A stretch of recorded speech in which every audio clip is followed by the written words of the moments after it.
अगर मैं पंडित प्रदीप मिश्रा जी की बात करूं तो वो कथावाचक है। भगवान की जो बात है, जो गीता में लिखी है या रामायण में लिखी है, रामचरितमानस में लिखी, वो लोगों तक पहुंचाते हैं।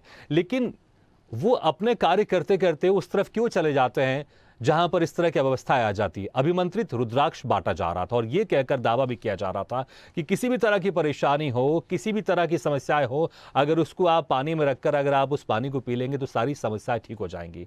एक वो पंडित, एक वो बाबा जो भगवान की बात को लोगों तक पहुंचा रहा है, अचानक वो डॉक्टर बन जाता है और अचानक वो भगवान बनने की कोशिश करता है। इसकी जरूरत क्या है? आपका जो काम है वो करना चाहिए ना। इस तरह की बातें क्यों करना चाहिए जिस तरह से इस तरह की व्यवस्थाएं हो जाए, लाखों लोग इकट्ठा हो जाए, फिर उनको अपनी जान भी गंवानी पड़े और लाखों लोग उसमें जो आए थे वो परेशान हो रहे हैं और कुछ लोग वहां पर जख्मी भी हो गए। जी बिल्कुल, बहुत वाजिब सवाल है आपका। और अगर हम देखें, इन दिनों आपने देखा है भागीरथ, आप देख रहे हैं कि लगातार इस पे जो है बहस लगातार चल रही है, नेशनल लेवल पे बहस चल रही है। जो ये बाबाओं का जो चमत्कार कह लें, कुछ लोग इसको अंधविश्वास करार दे रहे हैं, जो पर्चा लिखने की प्रथा है, और जिस तरह से जो रोगी आते हैं उनको जो सही करने की बात है, उसके बाद जो है मन की बात पढ़ लेना, और उसके बाद जो है पर्ची लिख के आप के मन में क्या है वो उसको करना, प्रिडिक्ट करना। तो ये बहुत सारी बातें चल रही है। और इस बीच में ये लगातार जो है, अगर हम बात करें पंडित प्रदीप मिश्रा जी की, तो आपको याद होगा पिछले साल भी ऐसे ही हुआ था कि जब सीहोर में इनका ये कार्यक्रम था और जो कल भी था, लगातार जो है वो 6-7 किलोमीटर जो है वहाँ लगातार जो वहाँ पे जो है जाम लग जाता है, गाड़ियाँ नहीं आ पाती हैं, और थोड़ी सी 2 से 3 किलोमीटर की दूरी है, लोगों को 8-10 घंटे लग जाते हैं। तो आप सोचिए किस तरह का जो है, किस तरह की अव्यवस्था है। आप ठीक है, जो लोग तो श्रद्धालु हैं, जो इस चीज के लिए आए हैं, जिनको कि रुद्राक्ष लेना है, जो भक्ति में लीन है, उनके लिए तो ठीक है, वो अपने पहुंचेंगे वहां तक। लेकिन बाकी लोग आप सोचिए, वो इंदौर रोड कितना जो है कितना जो इम्पोर्टेंट रोड है, लोगों को आना जाना है, बाकी सारी बातें हैं।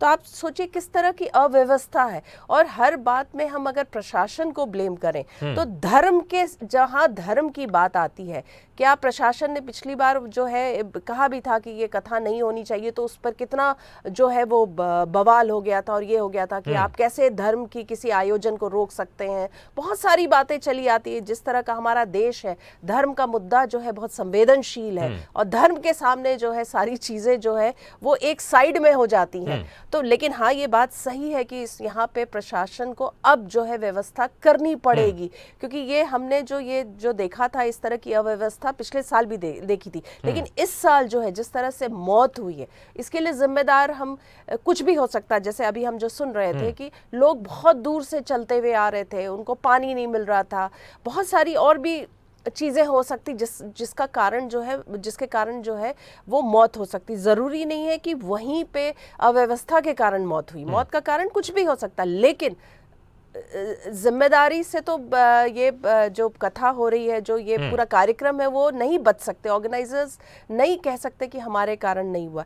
तो इस पे जो है गंभीर रूप से जो है मध्य प्रदेश सरकार को पहल करनी पड़ेगी। उनको देखना पड़ेगा कि सुचारू रूप से व्यवस्था हो। जब इतने लाखों की तादाद में भीड़ आ रही है, तो उस जगह ना हो कि कहीं थोड़ा सा और हो, ताकि जो वो जाम की स्थिति है, जो पूरी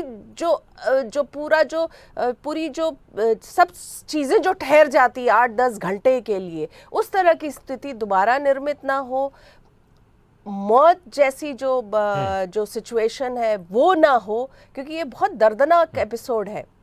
लेकिन जिस तरह से देखिए, अगर पब्लिक प्लेस में कोई भी अगर कार्यक्रम हो रहा होता है तो वहां पर पुलिस प्रशासन को और तमाम तरह से हमको परमिशन लेना पड़ता है, और यहाँ पर तो लाखों लोग जुट रहे हैं। तो वहां का जो स्थानीय प्रशासन होगा उसको इसकी जानकारी होगी, परमिशन भी ली होगी। अगर परमिशन नहीं लिया होगा तो इसके ऊपर एक्शन भी होना चाहिए, आखिर परमिशन क्यों नहीं लिया।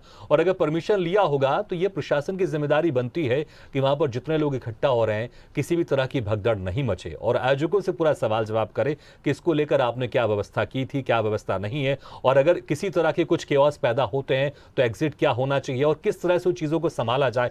क्या यहां पर प्रशासन जिम्मेदार नहीं है?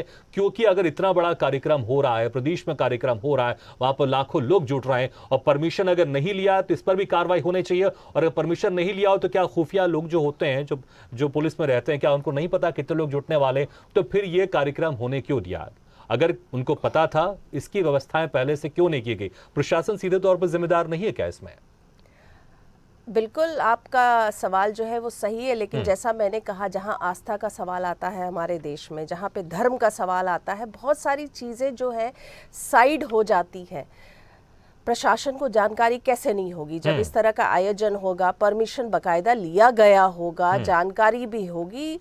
और लेकिन कल जिस तरह की जो अव्यवस्था फैली, जिस तरह की अफरा तफरी हुई, मुझे लगता है उसकी शायद जो है उसकी कल्पना या उसका अंदेशा नहीं रहा होगा। जाहिर तौर पे अगर रहता तो कोई भी नहीं चाहेगा, कोई भी प्रशासन नहीं, कोई भी नहीं चाहेगा कि मौत जैसी सिचुएशन हो। और जैसा कि हम लोगों ने अभी पढ़ा, मैंने कहीं पे पढ़ा कि जब ये सब पूरा जो अव्यवस्था फैली हुई थी, कोहराम मच रहा था, मौत हो रही थी, और उसी समय पंडित प्रदीप मिश्रा भी जो हैं वो उनका वो जो है प्रवचन मौत पे ही दे रहे थे। तो किस तरह की ये, मतलब इसको क्या कहें हम?